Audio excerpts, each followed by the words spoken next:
ফুরাই নীতি ছেড়ে দিচ্ছিস কেন রে?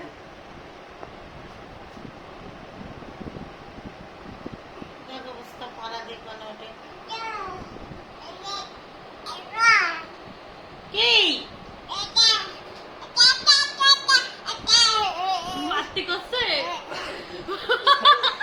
বুঝলি এত করে ওরকম করে মারতে করছে একটা একটা ও রাস্তাটা মারতে কাছে বিনুরে ওই দেখো কি ফাঁসি মাউনি পাপা মারবে খালামণি রে?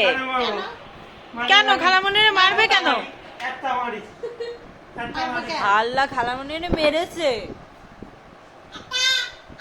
এত মেরেছে খালামণি। খালামণি এখন কান্না করবে। ঠিক আছে মিনু কোলে নেবে না মিনু আর কোলে নেবে না। থাক তোমার আমার ওদিকে নানু মিনুরে আদুস করছে। আদুস আদুস মামনি নানু মিনুরে আদুস করছে। আদুসি ঠিক আছে আমার কোলে থাক মিনু আজকে আমার কাছে ঘুমাবি আমার কাছে মিনু আজকে নানুর কাছে ঘুমাবে। এই যে থাক আমার কাছে ঘুমাবি আজকে থাক এদি যাবে ওর দেখ অবস্থা এই এই এদিক তাকাও।